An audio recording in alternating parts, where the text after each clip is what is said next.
ఒక అమ్మాయిని వాళ్ళ ఇంట్లో టార్చర్ పెడుతున్నారంట. అంటే కుంటి అమ్మాయి అంట, కాళ్ళు లేని ఒక అమ్మాయి ఒకరోజు చనిపోవాలని డిసైడ్ అయిందండి. ఎవరు ఇంట్లో లేనప్పుడు సాయంకాలం టైంలో ఎక్కడి నుండో తెచ్చుకునిందండి విషయం. ఏదో తీసుకొచ్చుకొని కలుపుకొని తాగడానికి అలా పైకెత్తితే ఎక్కడి నుండో వినపడుతుందంట.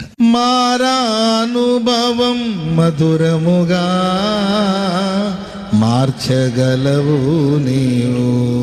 గాల్లో ఆ శబ్ద తరంగాలో ఈ పాట వినబడతా ఉందండి. విషయం సీసా గ్లాస్ అట్లా పైకెత్తిందంటండి.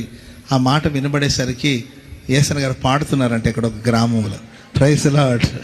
యేసన్న గారు ఎక్కడో ఒక గ్రామంలో పాడుతున్నారంటండి. ఆ పాట సీసా అలా పైకెత్తింది కదండి, తను అలాగే కిందకి దించి అలాగా ఏంటండి కర్ర ఏదో ఉన్నట్టుందండి, ఆ సపోర్ట్ తీసుకొని లేకపోతే పాకుతూ ఆ గల్లీలో ఎక్కడ ఒక మీటింగ్ ఏదో యేసన్న గారు పెట్టి అక్కడ పాడుతూ ఆ మీటింగ్కి వెళ్ళి కూర్చొనిందంటండి. కూర్చొని ఆ రోజు ఆ పాట వినింది. దైవ సేవకులు చెప్పిన వాక్యాన్ని శ్రద్ధగా విన్నదండి. ప్రియులరా, ఆ వాక్యం వింటుండగానే ఆమెలో ఉన్న చీకటి తొలగిపోయిందండి. ఆమె బ్రతుకులో దేవుడు దీప్యమానముగా వెలుగును ప్రారంభించాడు.